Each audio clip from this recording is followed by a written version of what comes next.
What's up, everybody? Welcome in our first episode after Christmas.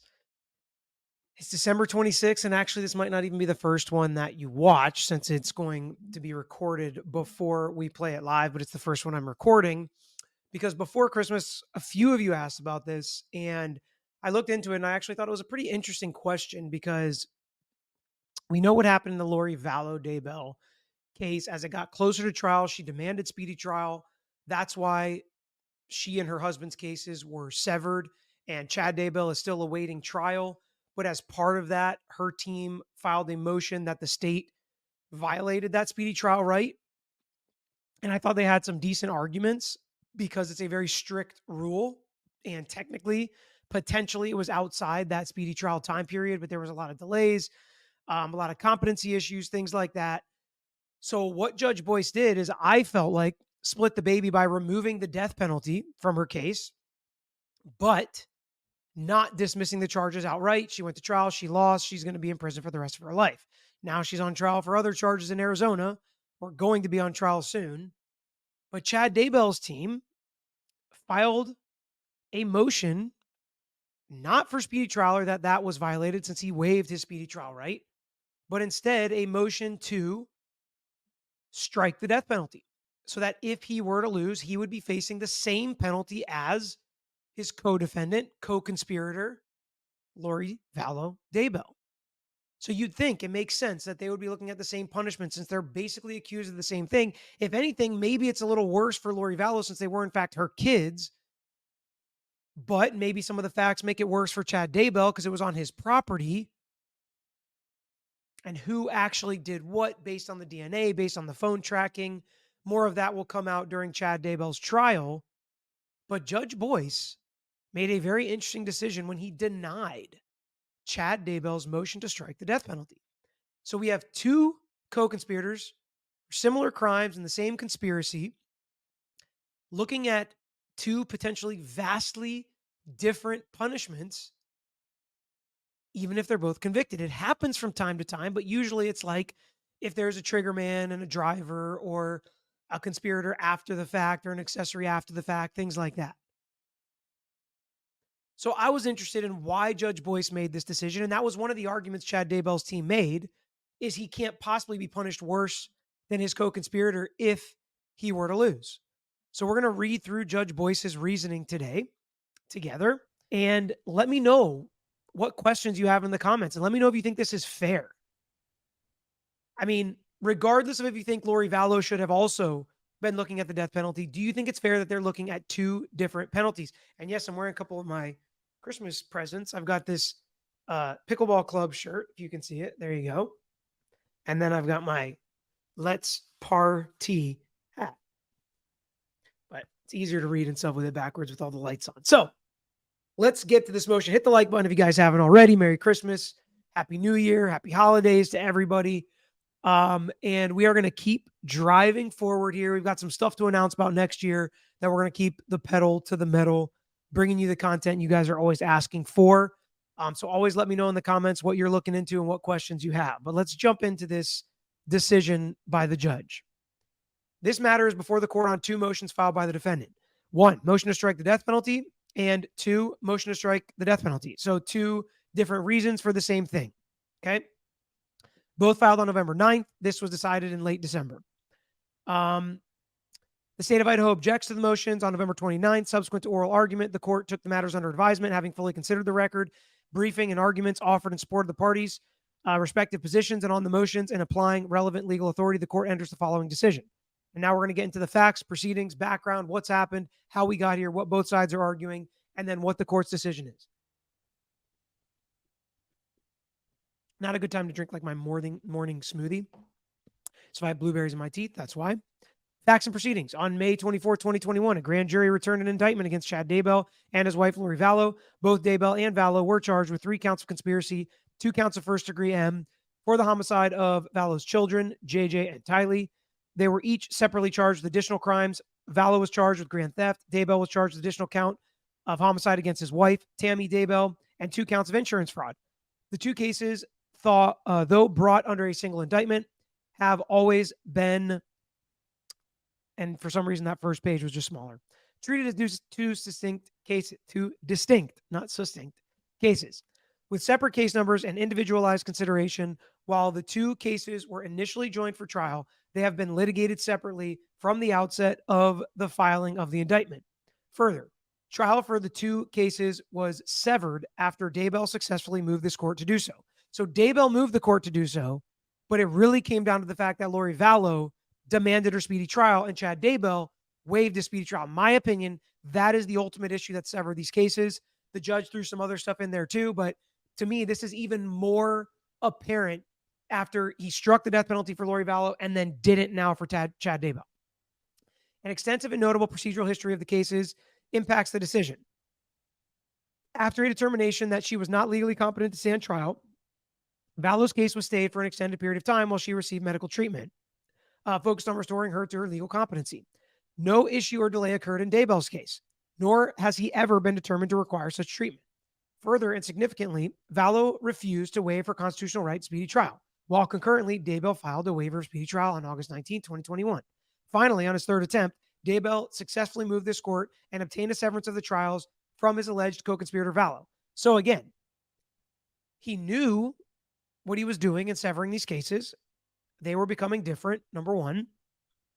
Number two, potentially different things could happen. And it was his third try, the court notes. The state of Idaho timely filed its notice of intent to seek death penalty in both Daybell and Vallow's cases. The state has not withdrawn this notice following the severance of Daybell and Vallow's trial and the continuance for Daybell to review additional discovery and conduct additional DNA testing. Vallow's case proceeded to trial without the option of death penalty. After this court struck the death penalty as a sanction for late disclosed discovery to Vallow's defense team. And again, late disclosed discovery only really matters when there's a speedy trial. The court and lawyers will find every excuse to delay discovery and how it's not prejudicial because, Judge, we can just continue the trial. The remedy should just be continuing the trial. But not in that case. The court had to find another reason because she demanded that speedy trial and because the state was not giving the discovery the way that they should for that speedy trial, potentially trying to make it more difficult on her. I'm not saying they are, but we also had the delays and stays in her case that we didn't have in Daybell's case. So because of all of that, there was a sanction, and that sanction was removing the death penalty. It was not because because Judge Boyce thought it was not warranted or because she was not culpable or because there was not enough evidence presented against her. It was purely a sanction for delaying when she has demanded a speedy trial. The sanction was ordered based on voluminous discovery having been provided to the defense on the figurative eve of trial and beyond the court's scheduled deadline to do so. Where Vallow forged ahead with her trial setting, refusing to waive speedy trial right, the court determined that due process required the imposition of that particular sanction. The court made findings predicated on procedural due process and carefully weighed fundamental rights in reaching that decision. The decision did not occur, nor was the analysis in reaching the decision predicated on a determination of the constitutionality of the death penalty. He did not say it was unconstitutional. Importantly, at the time the court made the ruling, the court expressly stated that the ruling applied exclusively to Vallow's case as Daybell was provided his requested remedy of additional time to review the voluminous discovery disclosure and to test potentially exculpatory DNA evidence prior to trial. So they both got a remedy for the late disclosed discovery. Lori Vallow's was removing the death penalty. Chad Daybell's was a continuance, a severed trial, opportunity to review and test the DNA evidence that's potentially exculpatory. So they both received a remedy that was appropriate for late disclosed discovery on the eve of trial. So you do not get that same sanction now, Chad Daybell, which is why Chad Daybell has filed motions under other arguments, but he's woven in the fact that Lori Vallow didn't look at the death penalty when she went to trial. Very interesting discussion. That's why I thought this would be interesting for us to look at so we can see in black and white. Judge Boyce makes it clear why the difference. Not because he thinks one person is worse than the other or more culpable than the other, but because the death penalty was appropriate, sought appropriately by the state, and was only removed as a sanction for a discovery violation on the eve of a speedy trial.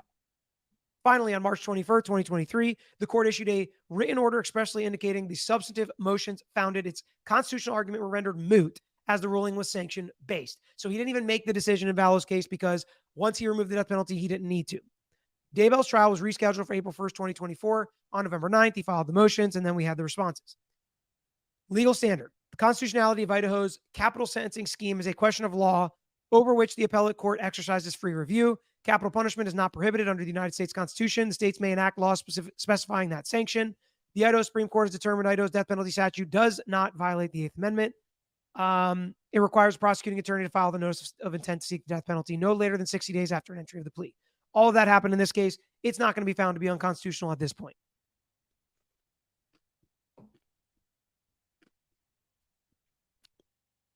No surprise there. Analysis. Let's talk about his two motions. First, motion to strike the death penalty based on relative culpability, meaning he's less culpable. Daybell's first motion argues that the state of Idaho's theory of the case is that his alleged co-conspirator, Vallow, is more culpable than Daybell. So they're saying that's what the state's already argued, so they can't argue the same thing now for Daybell.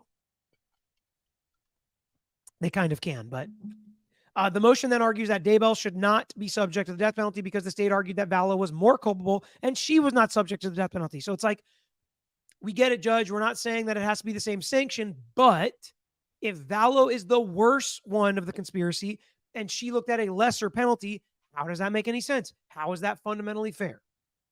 The court's already made its decision, which we read above, that that sanction had nothing to do with culpability. It was purely a sanction against the state. So he could think that they were equal or Vallow was worse, and Daybell still could be looking at the death penalty because based on culpability and evidence, Judge Boyce thinks it was appropriate for Vallow to get the death penalty, in my opinion. The state argues that the motions to strike the death penalty are not procedurally ripe for review, and further argues that on the merits, the motion to strike the death penalty based on relative culpability of Daybell versus Vallow should be denied. Considering the ripeness of the motion to strike with respect to the relative culpability, the court agrees with the state. Idaho has a clearly established procedure for cases where capital punishment is a potential outcome. The two-phase trial is employed: a guilt phase, where a petite jury sits in judgment of the facts and deliberates to reach a verdict of guilty or not guilty of the crimes charged, and if convicted on crimes that carry a potential of a death penalty, the jury hears evidence and aggravating mitigating factors. Both the state and defense deliberate whether or not they find a statutory aggravating circumstances exists or no mitigating circumstances exist and will make the imposition of the death penalty unjust. So we know how the death penalty phase works at this point, having seen it in multiple trials. Here, Daybell is asking the court to preempt the maximum potential penalty of death before a trial jury has undertaken any deliberations about his guilt of the crimes charged or heard any evidence whatsoever. So this is a confusing and annoying part about the law. They're basically saying it's too early. We have to see if he is even guilty before we can argue about whether or not the death penalty is appropriate based on culpability. Because if he's not guilty and less culpable and not culpable, then we don't have to answer this issue. But if he's guilty, then maybe we look at this. Now, the annoying thing was before the trial ever happened, he struck it for Lori Vallow. So if you're a layperson or Chad Daybell, you're like, this is totally unfair. He struck it before the trial for Lori Vallow, but he won't even hear the issue for me. That's how the rules work. Further, following the United States Supreme Court's holding in the Ring case, the state of Idaho amended Idaho's statute to comply with the directives set forth in that decision. Pursuant to Ring, it is a jury of one's peers, not a judge, who recommends the imposition of a death penalty for individuals the first charged and then duly convicted of crimes eligible for capital punishment in Idaho. So it's up to the jury to look at this stuff to see who's more culpable and weigh whether death or life should be the answer, not Judge Boyce at this point. Again, it is only upon a jury's determination that aggravating circumstances exist to outweigh any mitigating factors during a bifurcated sentencing phase in the capital case, and the death penalty may therefore be imposed. So the court does not find this request to be ripe for judicial determination because the request requires wholesale speculation at this juncture. Yeah, we don't even know he's going to get convicted. We don't know what the aggravating factors are. We don't know the mitigating factors. We don't know who's more culpable because we haven't seen his trial yet. Kind of playing possum a little bit because we did hear Lori Vallow's trial, and I do think they kind of made it seem like she was the big bad guy. Turning next to the substantive arguments on relative culpability, Daybell relies on citations from the transcript prepared in the Vallow trial. The court has reviewed those quotes and determines, as the state contends, that they are largely taken out of context, truncated, or otherwise incomplete in their presentation. Beyond this, however, Daybell overlooks one important consideration. The court cannot and will not speculate what the evidence at Daybell's trial will be with respect to Daybell's culpability. To make a pretrial determination about whether Daybell is more less, or equally culpable to Vallow, who has now been convicted of all charges brought by the state of Idaho, would require this court to invade the province of the jury and make a premature determination about what the facts of Daybell's case, not Vallow's case, are. The court declines to do so and finds that this request is not ripe for judicial determination, as the state has not yet put their case against Daybell. Additionally, the court believes that there is likely to be considerable overlap in the witnesses and evidence for Daybell's trial. The indictment charges Daybell with separate and additional crimes. That's the other part. Who's more culpable for the stuff Vallow's not even charged with? Daybell repeatedly and ardently argued for his trial to be severed from Vallow's, emphasizing the necessity to preserve individualized consideration between Daybell and Vallow. Further, Daybell argued for separate trials with individualized consideration of Daybell and Vallow, given the mutually antagonistic nature of the defendant's positions. The judge is using Daybell and his lawyer's own words and motions against him, which we knew the judge did not want to sever these cases. That's why it took 3 times to get it done. So now he's saying, you wanted it separate and different and individualized. That's what you've got. We're just looking at your case. Denied. The court has carefully reviewed the cited authority by Daybell and the state and finds that the case law does not suggest that the degrees of culpability are appropriately determined by courts ahead of trial. To do so would defy the fundamental right to a fair trial by a jury of one's peers. Again, we're just repeating the same thing. This has to go before a jury, not a judge's decision. And they charged him with the appropriate crime, and they filed their appropriate motions before time. Moreover, the salient point remains. It is the duty of the jurors, not the court, to determine the facts of the case, including deliberating about whether the state meets its burden to prove beyond a reasonable doubt Daybell's guilt, mirroring the charges raised against both Daybell and Vallow. Accordingly, the court finds no basis to strike the death penalty on arguments of relative culpability. Okay? Now, second argument. Motion to strike the death penalty as arbitrary, capricious, and disproportionate in light of striking death in co-defendant's case. Okay, so now it's really unfair because we know you've already done it, and it would be disproportionate punishment, and it would just be totally random, basically, that you're going to punish Vallow this way and Daybell the other way. Next, the court considers Daybell's second motion, which argues death penalty should be stricken as arbitrary, capricious. Okay, Daybell argues he faces more severe penalty because he waived his right to speedy trial, which is a right. You shouldn't be punished for exercising your rights. The state contests this assertion, arguing that Daybell has waived any credible basis to bring the motion because he did not file any joinder to Vallow's motion to remove the death penalty as a sanction for late disclosed discovery. Further, the state argued Daybell could, but did not, bring a motion to reconsider the severance from Vallow's trial and continuance of Daybell's own trial at the time the death penalty was stricken. So interesting. The state argued that Daybell had the opportunity to say, Judge, now the death penalty is gone from Vallow's case, I am going to withdraw my motion to sever. We want to join back up with Lori Vallow, go to trial at the same time, remove the death penalty for our case as a sanction instead of continuing the trial and giving us the discovery and letting us test it. So we want to go on a team with Lori Vallow, join us up. If we lose, we serve life together. And if we win together. And you did not do that. That's what the state argued. In reviewing Vallow, the court is not persuaded that Daybell suffers any abuse of his procedural due process by allowing the death penalty to remain a sentencing potential in his case, though the death penalty was struck in Vallow's case. The triggering event for both Daybell and Vallow to move the court for a remedy, those separate avenues of relief were pled in the respective cases, was the late disclosure and large volume of discovery from the state in early 2023. At that time, Daybell ardently argued he needed additional time to evaluate and weigh the discovery, and was thereafter afforded that by 1, obtaining a severance of his trial from Vallow's trial, and 2, obtaining a continuance of over 1 year to adequately prepare for trial. Thus, Daybell has obtained his requested relief, and additionally, given the length of time for trial preparation, has been afforded heightened and super due process, like super duper process, given the potential for capital punishment in this case. The rationale to remove the death penalty as a sanction for Vallow's case was predicated on a finding of material prejudice given the proximity between the time of discovery disclosure and trial in her case. It's interesting how much they're hammering that violation and prejudice, and we'll see, what happens in the future with that. Where Vallow's team had a matter of days to review and evaluate late discovery. So how did they do that? Daybell was provided a full additional year. Is that possible for them to have even evaluated that stuff? Are we going to see that there was no prejudice because Daybell got a year and still lost? It's interesting how this stuff plays out, right? For the appellate courts and even the Supreme Court sometimes to look at. Further, Daybell's counsel has had the significant benefit in preparing for his trial of observing Vallow's trial and accessing the transcripts from that case. I'm not sure that's legally relevant here, but he's saying, and you got to watch her case. So you should be super duper ready for trial. And weighing those factors, the court does not find a persuasive argument to strike the death penalty based on Daybell's arguments that in his case, it is arbitrary, capricious, and disproportionate. Idaho's bifurcated procedure in capital cases ameliorates concerns of arbitrary or capricious imposition of the death penalty.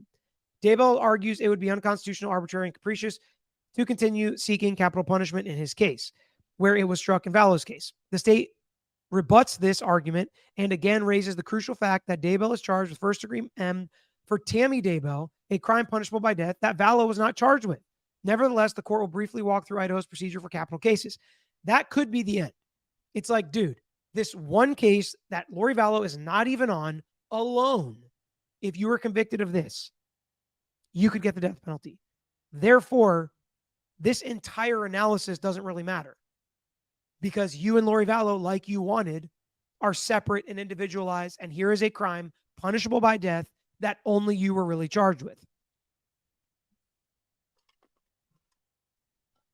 As established by the Supreme Court of the United States, the controlling case on imposing capital punishment in the United States is Ring v. Arizona.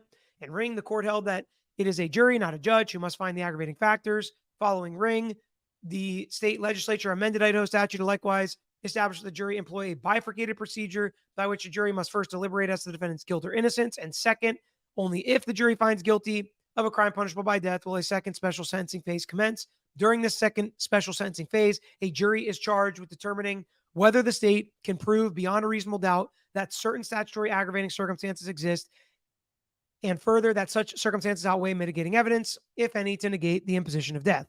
The court is unpersuaded that the death penalty in this instance sought in the manner is arbitrary, capricious, despite Vallow not facing the same consequence. The state timely filed their notice of intent. Again, you're seeing a lot of the same things. Each defendant has been given individualized consideration, and the court will instruct the jury to comply with the rules. Also mentioned, the additional charge relating to Tammy Daybell is a separate crime where the state in its discretion has elected to seek the death penalty. The court is not convinced that the state's decision to pursue the death penalty is arbitrary or capricious given all the circumstances in this case. All due process Daybell is entitled to will be carefully afforded, leaving to the jury its ultimate decision that if he's adjudicated guilty of murder, then the special sentencing proceeding was employed.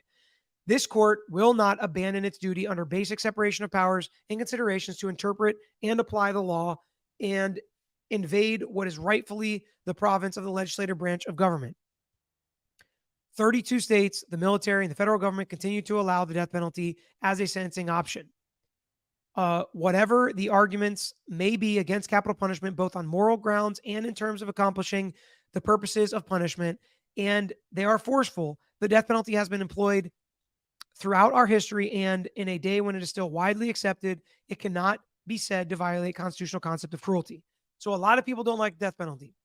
A lot of people waver back and forth, which is probably the camp I am in, because I want to deter the worst of the worst crimes, but I don't want to think somebody's unredeemable, right? And I understand there's moral arguments and even legal arguments on both sides, and financial arguments on both sides, as horrible as that sounds.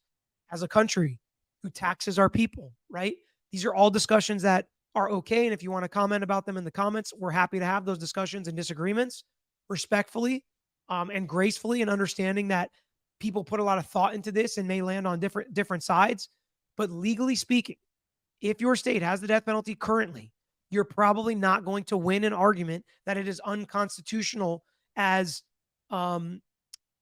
cruel, as they argue here. So again, no surprise that this is denied. It is difficult to regard a practice as objectively intolerable when it is in fact widely tolerated. Therefore, absent some legislative or executive action, a determination by this court that Idaho's death penalty statute is unconstitutional based on evolving standards of decency and public opinion is unsupported. Courts are not representative bodies. They are not designed to be a good reflex of a democratic society. What he's saying here is, if the legislature changed the law, then I will say you can't go for the death penalty as the state. But even if I disagree with it as the judge, morally, even if I think it's horrible and unusually cruel punishment, I still cannot grant this motion because it's not my job to write the law. It's my job to interpret and apply it as the court. So it's an interesting discussion whenever this is made, because sometimes the judge agrees with you, but they're like, listen, this is what the law says and I have to follow the law. I am not a legislator. I do not write the law. The court will impartially administer the validly enacted laws under the state of Idaho in the United States of America. That requires upholding the state's determination to seek the death penalty in this case, while also affording Daybell all due process. Daybell is not being disproportionately punished for waiving his right to speedy trial. This is an important one, because sometimes going to trial or waiving your right or demanding speedy trial, exercising certain rights, your Fifth Amendment right to remain silent, right? Exercising your rights should not result in punishment. Sometimes criminal defendants feel like that is the case, and sometimes it really feels like that. I can tell you, it really feels like that in certain cases. So let's hear how the judge explains that's not the case here. Daybell hypothesizes that had he not waived the speedy trial, he would not be facing the death penalty. The state basically argued that if he would have rejoined Lori Vallow, then maybe he could have got the death penalty removed, which is interesting. Further, he argues that he not advised of this potential outcome at the time he waived, and argues that permitting the death penalty to remain a potential punishment is infringing upon his fundamental rights. The state urges this court to reject that argument. It's neither uncommon nor outright indicative of arbitrary or capricious application that co-defendants may face differing penalties. Throughout the two cases, Daybell has repeatedly raised the need for individualized consideration given mutually antagonistic positions between Vallow and Daybell. It's funny because the court was probably frustrated when he severed these trials, and now he's using all that language and argument that worked for Daybell against him. It is precisely because individualized consideration has been administered that the two cases did not remain joined for trial. It has been individualized consideration of Daybell's right and desire to conduct additional DNA testing that persuaded this court to sever the cases and afford Daybell additional time, because he waived his right to speedy trial. I'll add that in there. At every critical stage of this case, the court has been mindful of the need for individual consideration of each defendant's rights. Retaining the death penalty as a sentencing option is in no uncertain terms neither punitive nor resultant from Daybell having waived his right to speedy trial, but it feels like it is. The ability of the state to seek capital punishment in Daybell's upcoming trial was a foreseeable result when the cases were severed. I kind of agree, but also kind of think this was because he waived his right to speedy trial, or else maybe the death penalty would not have been afforded to him. Here's the other thing. If the evidence is all legit and they tested it and they're like, oh crap, okay, we're screwed, they still had the right to test it. Testing it doesn't mean you know what the results are going to be. Same thing in Koberger's case. They want to test this DNA. They want to dig into this evidence. It doesn't mean it's going to be exculpatory. It's potentially exculpatory. It's potentially not. So if it's not, now you've lost out on the ability to remove the death penalty. You've gotten a year continuance, but you're still cooked. The court expressly indicated as much in previous rulings. In sum, the court declines to speculate about what the evidence will or will not establish at trial to make a determination about Daybell's relative culpability to that of his alleged co-conspirators. Neither will the court invade the province of the jury to determine the facts of this case stand or violate Idaho's capital punishment statutes. The state of Idaho is well within its express enumerated power to seek the death penalty and has maintained its intention to do so throughout this case, while Daybell will continue to enjoy the full due process to which he's entitled. If he is adjudicated guilty on a charge or charges of murder in the first degree, the ultimate determination of punishment shall be determined by the jury. For the foregoing reasons, Daybell's motion to strike the death penalty based on relative culpability is denied. Judge Boyce, 19th of December. So the charges will go forward, multiple counts of first-degree murder, for which the death penalty could be appropriate if the jury finds the aggravating factors outweigh the mitigating factors. That will be a jury decision, not Judge Boyce's decision. He will make sure Daybell's rights are protected. Cameras in the courtroom, Daybell won that motion. Again, Judge Boyce has a lot to lean on, saying, I am trying to make sure you get a fair trial. I gave you the continuances. I severed your case. I'm giving you cameras. I let you test all the evidence, but I'm not removing the death penalty because it is appropriate. And while I think the waiver of speedy trial may have something to do with allowing it on Lori's children and the horrible things that happened to them, I think that's a moot point because it is appropriate for Tammy Daybell, which is individualized to Chad Daybell and not Lori Vallow. But let me know what you think. I want to know your opinion on this ruling. If you think it's fair, if you don't think it's fair, if you think it had something to do with him waiving speedy trial, if you think it's appropriate that criminal defendants get punished sometimes for exercising their rights to go to trial, to have speedy trial, to waive speedy trial, to remain silent, because we've seen it. We can feel it sometimes. So let me know what you think about that. I love to read the comments and see your opinions on all this stuff and how our system works. I appreciate you guys joining me right after Christmas. I hope everybody had an amazing holiday season, and I hope you'll continue to show up, hang out, ask your questions, like, and subscribe so we can continue the conversation. I appreciate you guys. Until next time, I'm out of here. Thanks for watching another episode of The Lawyer You Know. If you enjoyed the episode, please hit the thumbs up and share with your friends who may be interested here on YouTube. And don't forget to subscribe. You can also follow us on Instagram, Twitter, Facebook, and TikTok.